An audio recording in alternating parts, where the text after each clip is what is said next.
You're ready to go. Sorry, Justin, I'm ready to go. Yes. All right, thank you. Okay, so I will call this meeting to order at 10:01 a.m. on Friday, March the 7th, 2025. I'll start with the land acknowledgement. The city of Thorold is situated on treaty land. This land is steeped in the rich history of the First Nations, such as the Hadawin-Darronk, the Haudenosaunee, and the Anishinaabe, including the Mississaugas of the Credit First Nation. There are many First Nations, Métis, and Inuit people from across Turtle Island that live and work in Niagara today. Oh, okay. With the next item here, I'm just going to ask if there are any declarations of interest before we get into it. Seeing none, we will go on to adopt today's agenda. Can I get a mover and a seconder? Okay, thank you, Linda and Councillor Longo. I'll call the question. All those in favor? Any opposed? Seeing none, that is carried.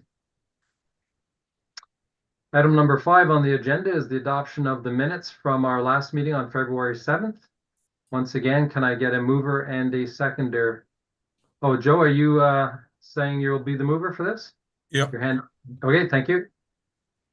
Seconder. Thank you, Councillor Longo. All those in favor? Wasn't here. And any opposed? Seeing none, that is carried as well.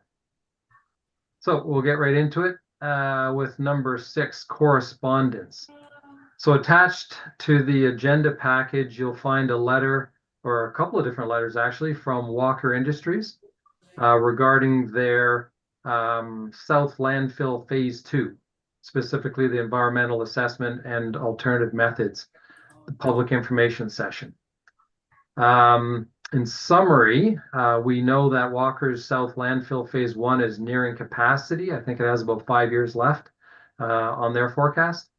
And they are planning Phase 2 that is currently following the provincial planning process. That includes a study to assess the potential effects of the proposed landfill continuation on the environment and surrounding community. In a couple of weeks from now, on March 18th, to be specific, they'll be holding a public information session from 5 p.m. to 8 p.m. at Club Italia in Niagara Falls. And with that public information session, they'll be providing an update on the Phase 2 environmental assessment, as well as reviewing the alternative methods that they developed. There's also a virtual component to the public event if you can't make it in person. That just opened up yesterday. It's online now at the southlandphilphase2.com. That'll be open until March 21st.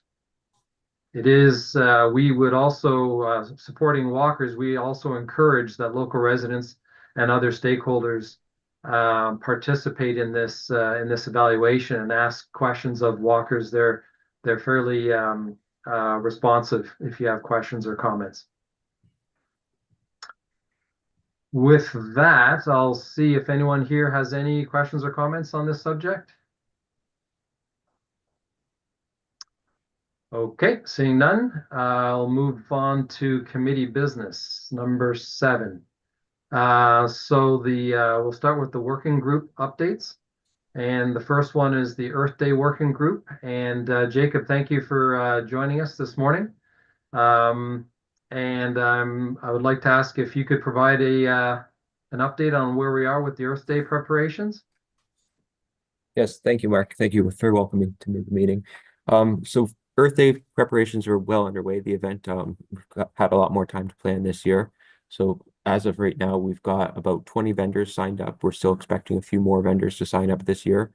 So seeing about twice as many vendors this year as we had last year.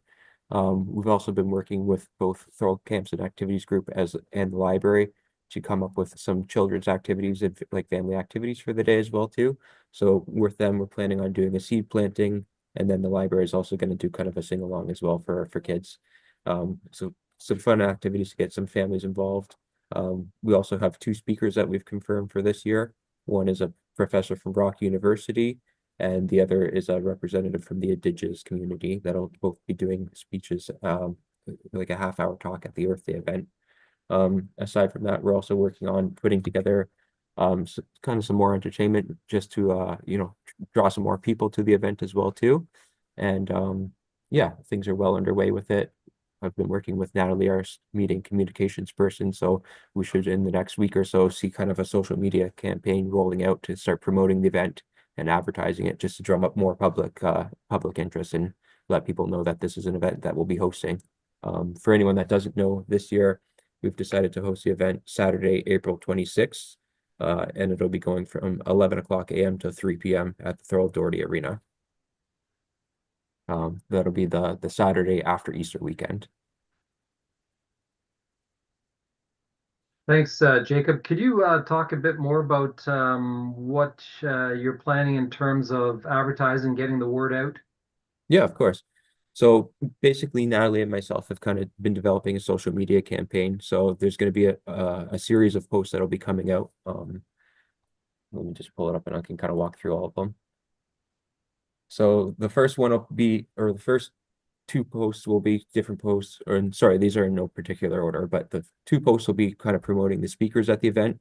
So we want to, tell the public and inform them of the speeches and topics that'll be getting covered there. So there'll be two posts specifically going out for that, one promoting each speaker. There will be a post promoting the children's activities that Thurl Camps and Activities Group and the library are supporting. There will be another post promoting the Knights of Columbus. This year we've partnered with the Knights of Columbus group. They're going to host their soil and fertilizer sale out of the arena on Saturday. So we'll be incorporating that to also get some more traffic. And they'll also be doing a bottle drive and selling food out of the canteen at the event as well too.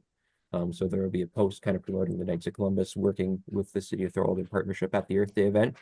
The fifth post will be promoting the tree giveaway. Last year we did the tree giveaway. That was really successful in drawing people in. So there'll be a post specifically promoting that. Post number 6 will be promoting Niagara Regional Waste Management, who will be at the event selling kitchen catchers and green bins, and also providing information to the public on proper recycling methods and what you can compost and things like that. And then the 7th post will be promoting Richmond Street School. So they'll be joining us at the event. They're going to have a couple different things going on, but they're doing a battery drive collecting old batteries so they can divert them from the landfill. And they'll also be bringing some projects that some students have been working on at the school related to Earth Day initiatives, and having a little bit of a contest where the public can kind of judge and vote for their favorite thing. And then lastly, we're also going to be posting about community care. So last year, rather than charging admission to the event, in order to encourage people to come, we asked for donations to community care. So just a nice way to kind of tie in another local Thorold partner to the event, and keeps it a free event for the public, but for people that are able to provide something, it's a nice initiative that we can collect and give back to the local food bank as well.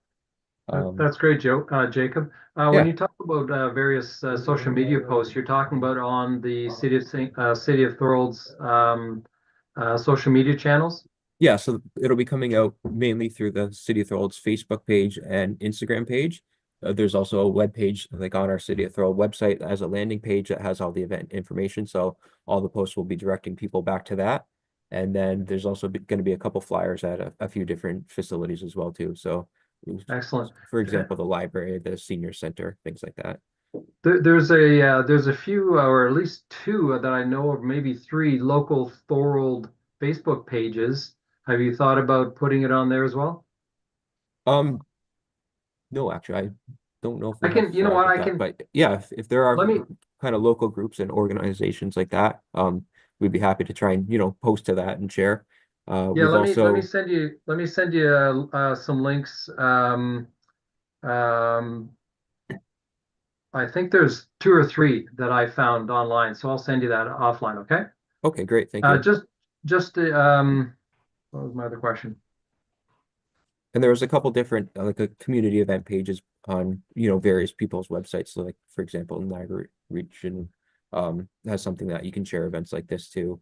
A few different local activist groups have different things that we've added it to as well too, just to kind of Perfect. capture that audience that's already interested in, Earth Day and environmental initiatives, kind of directly marketing to them as well too.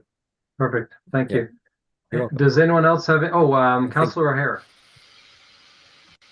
Thank you, Mr. Chair. Through you to Jacob. Jacob, I'm wondering if you could just share with the committee future plans for Earth Day. I know Councillor Longo has brought it up in council before that we should be utilizing the Canada Games Park, and perhaps you could address that.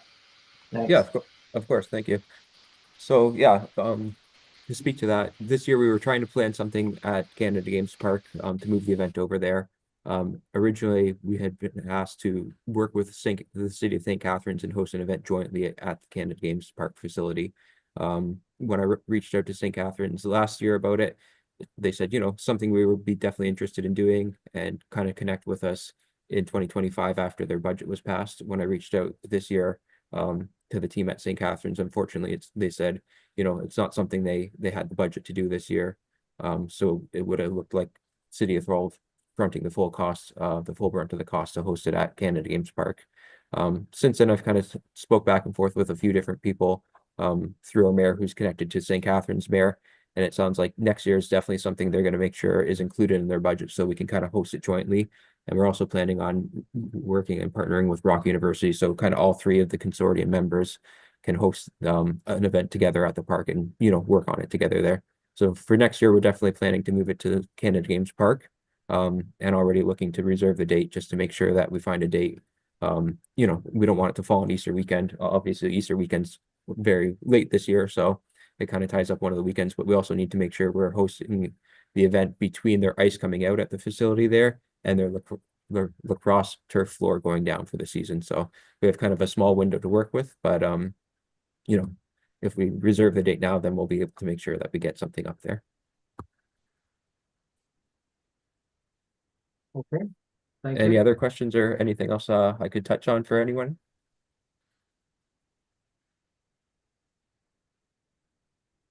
I've had questions about if we're giving away trees, and you said that we are. So is that Gald Nursery again with the potted trees, or is it smaller trees?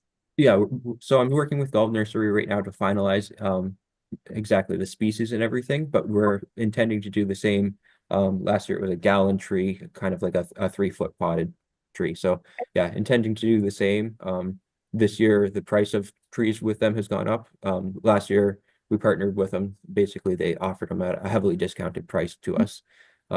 We might either have to increase our budget a little bit on that, or maybe reduce the trees from 100 to 90 or something, just depending on what their increase is. But we're still looking to do essentially the same initiative. So yeah, it'll be with Gald's Nurseries again. So I think I know where you're going, Helen. Jacob, is it possible to tie in Helen on the discussion in terms of what type of trees they're offering? We just want to make sure that we're going to talk about it in a bit here, but we're finalizing a recommended tree list. It probably should be on that list. Yeah, of course.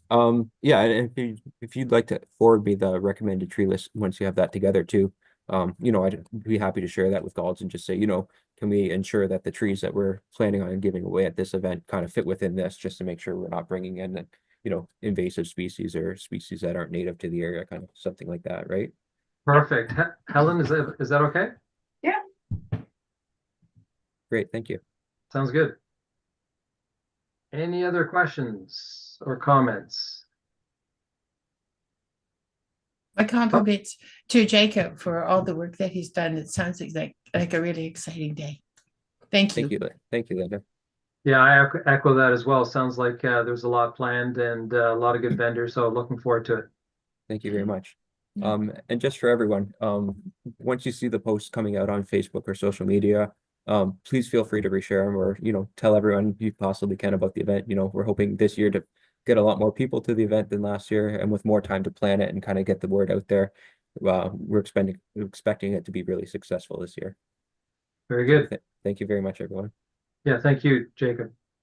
Thank you. Okay, with that, we will move on to the second item, which is the working group that was looking at the committee long-term goals. And this group has not met for a few months as we've been focusing on the Greening Thorold initiative.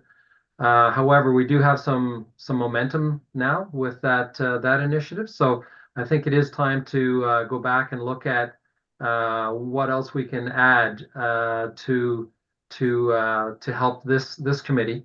And we'll be discussing this a little bit more at when we reach agenda item 7.2. So with that, I'll just move to the next item, which is the Greening Thorold Working Group. And we're currently pulling together a recommendation for what the city and the contractors, as well as local residents, should be planting on streets, parks, as well as on private property. Helen is currently working to finalize on the tree list. And Helen, would you like to provide, give us a little summary update as to what the list contains and what is intended for, et cetera? Sure. So where to start? So I guess we start with the city of Thorold doesn't have a tree list. Like they have, you can click online, but we've already discussed there was only about 10 trees there.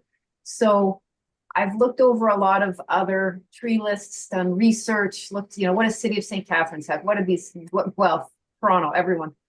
And finally, we came up with the region of Niagara has a tree list, but also Lincoln, the municipality of Lincoln has been working on a tree list for their municipality as well. And those were sort of the two best bets. So I've been working to amalgamate the two lists, which was a lot more work than I thought, and I'm still working on it.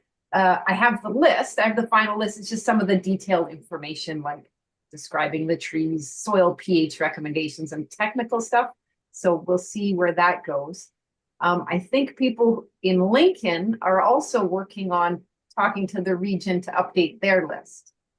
So the purpose of this tree list with regard to our committee is, the environment, biodiversity, climate change. Trees are not just a nice to have, they're part of your green infrastructure. It's an investment. It's a lot of money to put in a tree. It's a lot of money to grow a tree. You want the right tree in the right place, and that's the dollars and cents of putting a tree in. You don't want a tree that's in the power lines and causing a lot of hassle above ground, below ground, or anywhere in between. And you don't want a tree that's just going to sort of die because it was a cheap, poor quality tree to start with. So that's the dollars of it. We don't want invasive trees because that's going to impact the natural environment all around. And that has turned out to be very, very expensive too, to try to pull out the trees. You go down to the canal and you see the seaway or whoever's down there constantly trying to get rid of invasive trees. And then, it ties into climate change because it's the sort of much the best bang for your buck in shading people and making them happy. So I've taken the majority of what the Niagara region had and pulled off some of the invasive species that really aren't appropriate and are way out of date. And I've taken the list from Lincoln and put on a lot of their native, they've included a bunch of native trees that were just sort of neglected overall in the big picture of what people tend to plant. So the list will be bigger than region of Niagara and bigger than Lincoln's. So it's not meant to limit really, it's meant to be a good info resource for choosing the right tree. We did put some trees on the list that we sort of forbidden, and some of those are just Norway maples, things that are way overplanted, way overrepresented and invasive. So there's no need to even plant those anywhere. The purpose of the list, like we said, to guide people and focus them on the good trees. For private property, what people actually plant in their own property, this is just a guide for them. They can look it up. They can learn about trees, see how tall they grow. They could just Google the information and find something else elsewhere if they wanted, but I'm hoping people see it as everything in one place. So the only focus we have on private land is if there's a new subdivision, we just don't want to see the developers putting in these monocultures of cheap trees that are going to be expensive in the long run. So they won't apply to people's private land, except when we're talking new development and we want a variety of trees in, so we don't have diseases wiping out an entire neighborhood of trees and the problem with the invasives. So I think that's the summary of it. Yep. In a nutshell.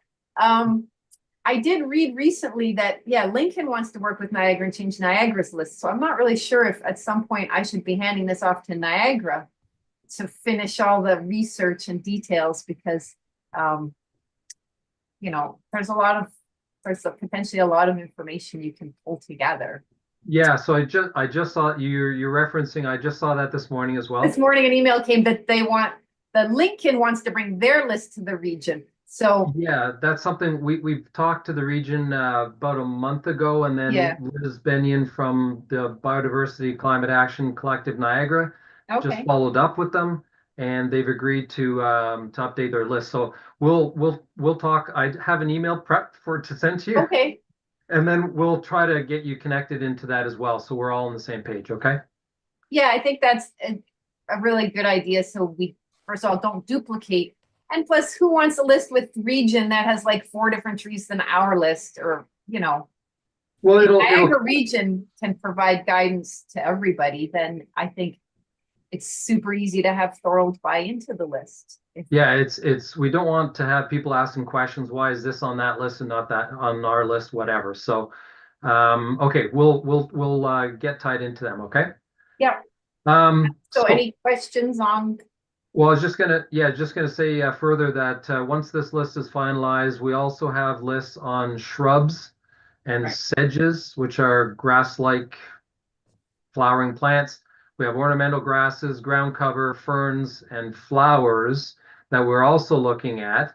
So when they're all ready, and we suspect they will be by our next ECBEC meeting in May, then we're going to bring these lists forward and request that be brought forward to City Council so that we can have a formal request for city staff to work with us on finalizing and implementing these lists. So that's the plan. In case anyone was wondering on timelines, that's what we're targeting, is the next meeting to bring it forward, have it go to City Council, get them to ask staff to look at it in earnest and work with us on it. I think that's the best way forward. Yeah, and so I guess I should say I focus on the tree list because that is something we're actively doing now, and it's expensive. Whereas if you plant the wrong grass, it might just die or something. But the dealing with the wanting to green up people's boulevards, again, part of our committee's goal is biodiversity. So if people want to plant all tulips on their boulevard, I don't think we're stopping them, but that really isn't the point of the whole boulevard greening. It would be nice for people to include some native plants, some pollinator plants, some things that sort of contribute and add to biodiversity and are resilient plants that don't need to be watered and all that sort of thing. So those lists, I'm not sure the context of, I mean, I think the city should focus more on planting native shrubs as well. But I haven't started on those yet. So they might end up being very similar to the original ones we got from Lincoln. Yeah, understood. And if there's some timeline constraints, we'll just go forward with what we have at the time because we need to get something in May, specifically on the trees. So if we need to break it up into chunks, we will. Okay. Other comments on this? Our next greening Thorold meeting, I'm suggesting we have that in early April. Give Helen some time to complete the work she's doing. And so about a month from now, we'll have another Greening Thorold working group meeting. Okay. Is there any other questions or comments on this topic? Okay, seeing none. Thank you, Helen, for that update and all the work you're putting into this. I love the trees. Okay, so we'll go on to the next section, which is 7.2, the committee next steps. So we've added this to the agenda. As I mentioned earlier, we started several months back to talk about a whole bunch of objectives for this committee, and it was kind of overwhelming. So we're focusing on the Greening Thorold initiative, but now we've got some momentum there. So let's take a look at some other things that we can do as part of this committee or as part of a working group specifically, consistent with our long-term goals. So I've asked, so part of the agenda, the last page and a half or so of the agenda is the high-level objectives that we had worked on last year. And going through those, in my mind, I'm seeing one thing jump out, and I think it's that we really need to get engaged with the city's official plan, which I believe is being updated this year, to make sure that it is consistent with the region's official plan, specifically with regards to biodiversity loss and climate action. And my understanding is that right now the city of Thorold is going through the process of hiring a consulting firm to develop the official plan and the process itself. So it looks like it's a month or so away from us understanding the schedule. And when we do, I suggest that we get engaged with that, with those discussions. Other than that, Ratna was not able to join us this morning. However, he did send me an email suggesting that we need to do more work on climate change mitigation adaptation. His suggestion was to focus on more tree planting, which I think we've got covered. He also wants to talk about wetland development and establishing buffer zones, which I think is quite interesting, between roads and farms and things like that. So that's something that we can have more discussions about. Is there any other comments or suggestions in terms of what else this committee could be looking at this year? One of our people on our federal riding association is very concerned with climate change as well, and he has some information on the planting of hemp. And Oh, yeah. hemp will, if the planting of hemp will take in more carbon than any other plant. And so he's got some information that on the planting of hemp and the promoting of the planting of hemp. Yeah, hemp is That's something we could look into. Yeah. Yeah, it's in the concept. It's a great material for building. It can replace concrete insulation, all sorts of things. There's been a lot of work done in Europe and other places around the world with hemp. And it grows fast like bamboo, right? So you don't have to wait, 5 years to harvest it or whatever. So a lot of good things there. Can you shoot me something offline, Linda, on who you're talking about and what he's talking about, and see if we can incorporate that some way? Well, why don't I get a hold of him and ask him if he would come? He would, if I can give you his contact information. Sure. Okay. Sounds good. No. Thank you. Oh, and I don't know if I have your contact information, Mark, exactly. So send it to me, and Okay. and then I have it so to give to him. So Okay. okay. Thank you. Any other comments in terms of ideas or areas that we should be focusing on consistent with our objectives? I kind of wondered if can hemp be planted as, I don't know enough about hemp. Can it be planted in buffer zones? We might I don't be know. I don't challenged. know enough about it. So Yeah, I think the main thing is the height. And we want to be careful about the height of these things. Right Yeah. now, like for example, the city's always cutting down everything that's between a road and a farm. And you need that visibility for going around corners and stuff on roads. I understand it, but maybe a little bit further into the crop. I don't know. That's an interesting question. This question. Yep. So, yeah, so hemp is, it's an annual, like it just dies every year. So we're better off with shrubs, like native shrubs that would provide, like for buffer zones at any rate. Because the hemp you'd have to plant every year. And I don't even know if it grows. It's a crop. Would it grow in this region? I know in the prairies it'll grow, but well, so there's they call it industrial hemp, and there's a Government of Ontario page about it, but yeah. Okay. I don't know that it's I don't know if it's native or not. Yeah, probably not. I don't know if it is or not, but yeah. It's a Okay, crop. It's a crop. Yeah. Yeah. It's a crop. Yeah. So it's gonna die every year. Yeah. But it's a crop. Yeah.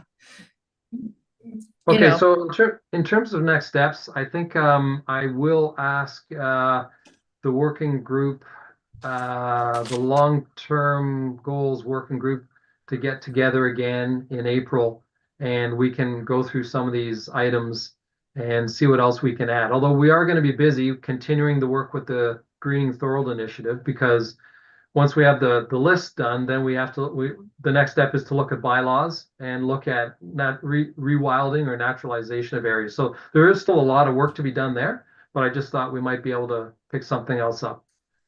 Okay, if there's no other questions on that, I'll move on. Oh, I guess that's it. We go into roundtable discussion. And I'll kick things off with a couple of items before I go around. During the last city council meeting, there was a discussion regarding Lakeview Cemetery and a number of different aspects. And I didn't quite catch it all. I was watching the video, but I didn't quite catch it all.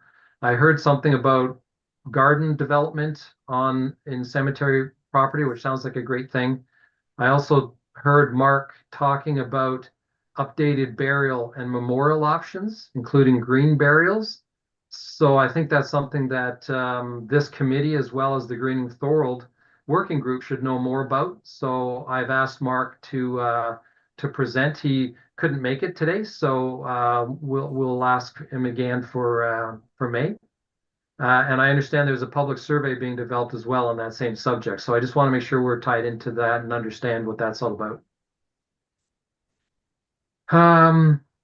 That's that. Oh, so one other item. I wanted to bring to your attention an interesting article that was in Canada's National Observer newspaper, well, online, whatever it's called. For anyone interested in understanding why there's so much confusion and apathy regarding climate change, I think you should read this article. If you go onto their website, Canada's National Observer, and search for Thorold, an article will pop up entitled "Mapping the Dark Money Oil and Gas Ads Targeting a Small Ontario Town." They did an article on us and St. Catharines, and what they found was chilling. So I suggest you take a look at it.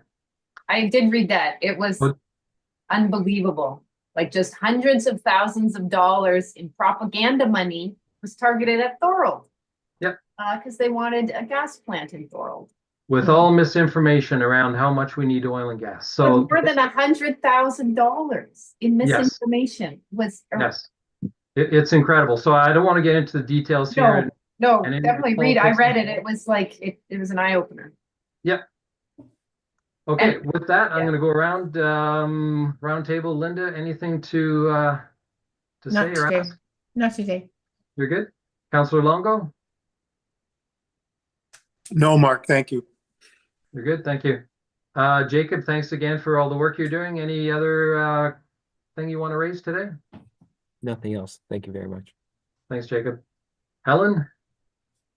No, not that I can think of. Usually I think of something after the meeting, but Write it down and bring it up next time. the only thing I guess I should bring up was I was looking into just Googling stuff a lot and doing some research, and the median, the boulevard planting. So it was interesting. In Mississauga, there's like a group of, I'd call them like avid gardeners who have like put together an organization where they help people plant their medians. So they can, I don't know if they charge or not, but it sounded like they didn't charge, but they provide advice, and they would even provide plants, I think. So maybe they charge for those. But they were sort of this band of gardeners who were like helping people plant the medians. But in Mississauga, it was different. They actually have in their bylaw, you need to apply for a permit to plant your median. So I'm pretty sure we don't want to go there.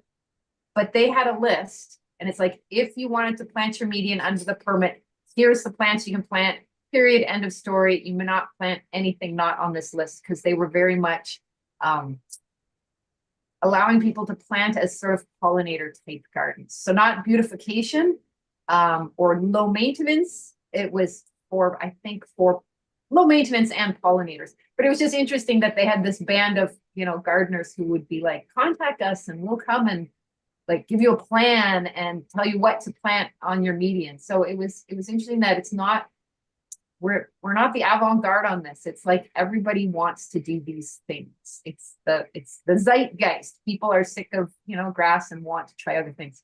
So I don't think we were gonna adopt their approach, but it was interesting that a lot of different municipalities are coming up with different approaches as to how they're gonna tackle letting people plant on their median strips. So Yeah, that is interesting, and we are absolutely going to get there in our Greening Thorold initiative. yeah, When we start looking at bylaws, when this initiative first started by Leslie, it was actually mostly geared towards allowing people in Thorold to plant on the boulevard. Today, it's my understanding that that's not legal. So we definitely have to get there.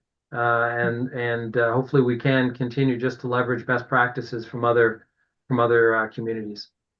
yeah, and that's what I'm envisioning, that we'll have a best practices document, and if you follow the best practices, then you're going to be in compliance with the bylaw.